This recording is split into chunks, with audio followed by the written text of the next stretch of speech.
Esdras capítulos 4 al 6.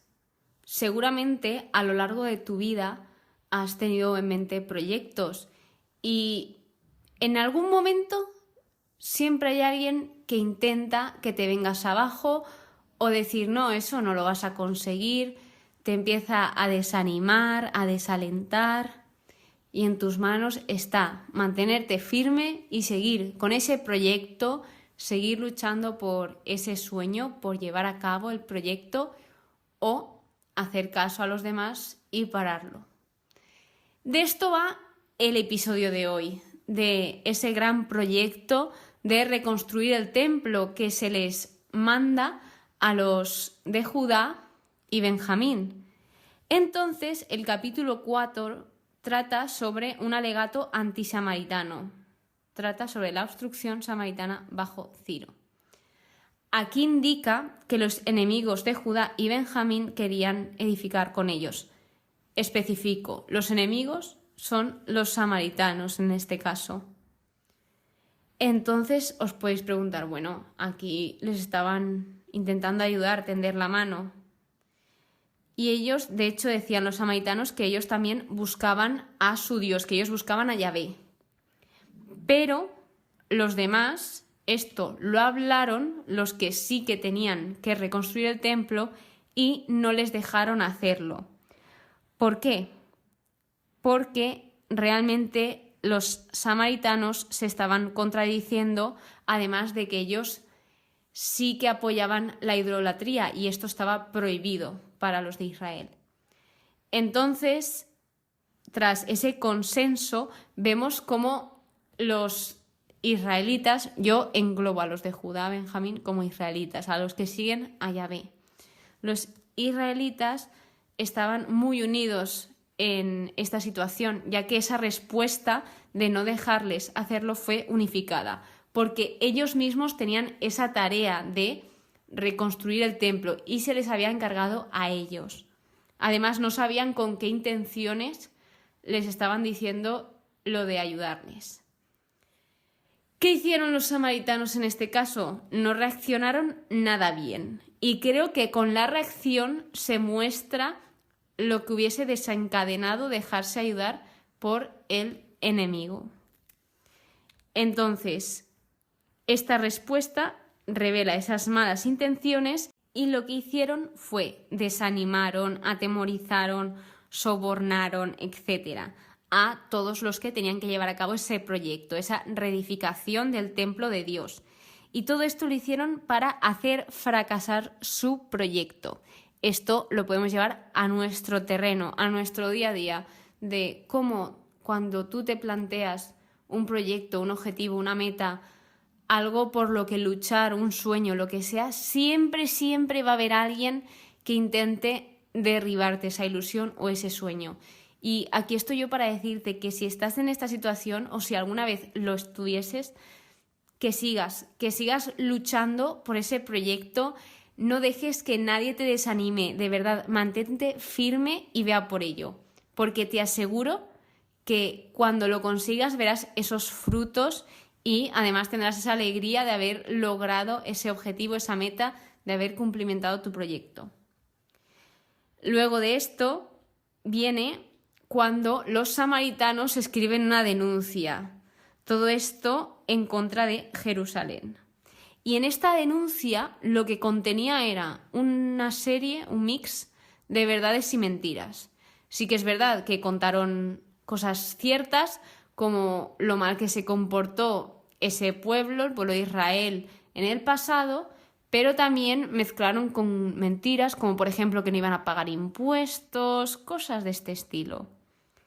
Entonces, cuando el rey recibe esta denuncia, la acepta. La acepta porque dice, a ver si va a pasar todo esto que me dicen en la carta, van a ser tan desobedientes y vamos a acabar en la ruina. Así que aceptan esa denuncia y se decide que paren esas obras, que paren ese proyecto.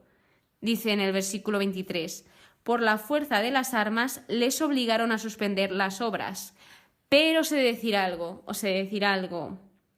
Su victoria, la victoria de los samaritanos, únicamente fue detener las obras. Es decir, la victoria de los samaritanos fue retrasar estas obras, pero no derrotarlas. Ojo al dato. Muchas veces nos pueden parar nuestros proyectos, pero te aseguro que si es la voluntad de Dios, tú lo conseguirás. Por mucho que se paren o intenten derrumbarte, lo conseguirás.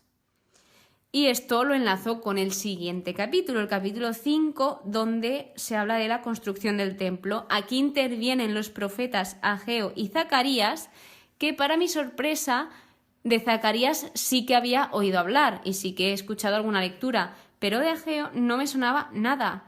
Y he dicho, tal, pues será alguien que acompañaba a Zacarías, pero es que además Ageo tiene un libro delante de Zacarías, es decir, un libro que estudiaremos en un futuro cuando lleguemos a Zacarías. Aún queda mucho camino por delante, pero llegaremos, te lo aseguro. Entonces, estos dos profetas aparecieron en un momento de profunda depresión. Imaginaos, ellos iban muy ilusionados de reedificar ese templo después de ese exilio que tuvieron que hacer de su tierra, ya estaban de vuelta y pasó todo esto que se lo detuvieron, pues obviamente el pueblo no estaba pasando por un buen momento y era un momento muy difícil. Pero estos profetas, como siempre, en medio de la oscuridad, Dios siempre manda luz. Y esa luz eran estos profetas para darles esas palabras de aliento al pueblo. Entonces, otra curiosidad es que Zacarías significa el Señor se acuerda e indica que Dios velaba sobre ellos.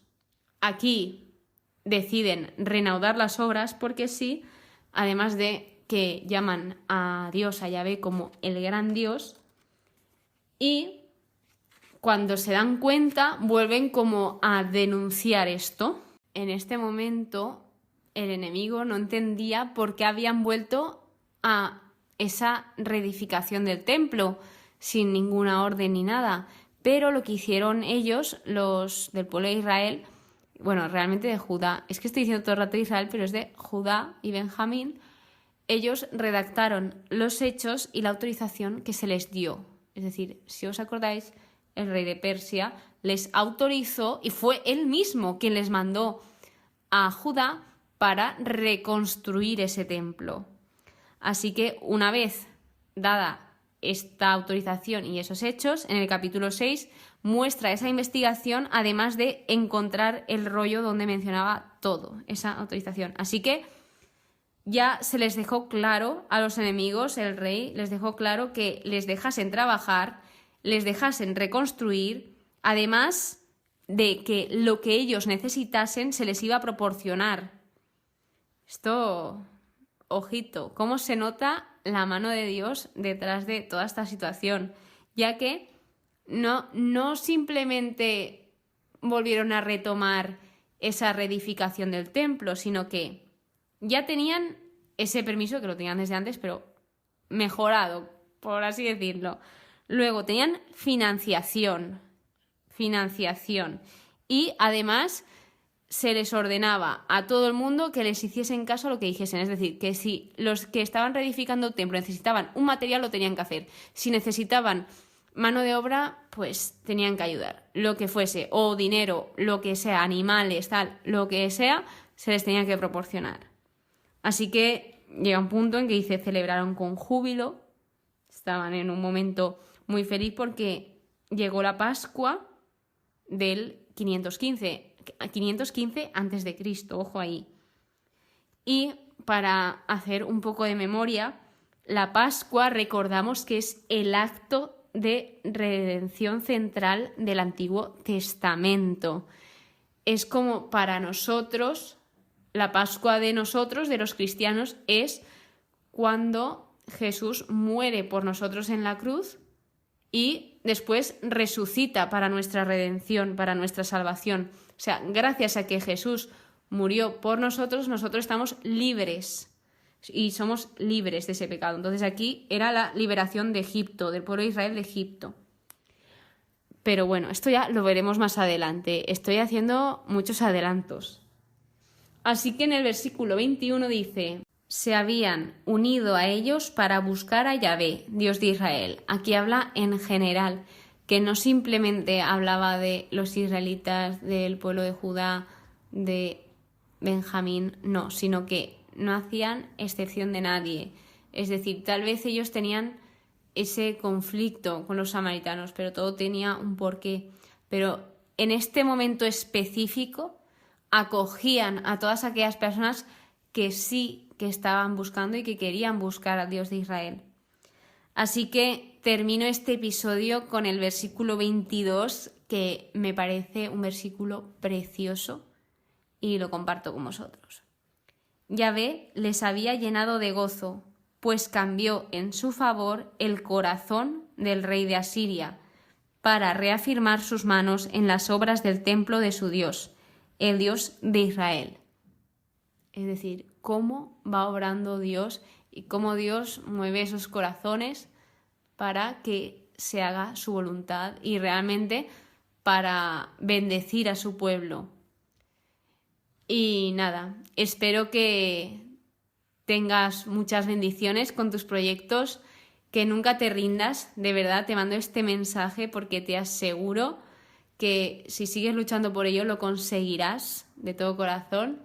Así que espero que pases muy buen día, muchas gracias por escucharme y nos vemos en el siguiente episodio.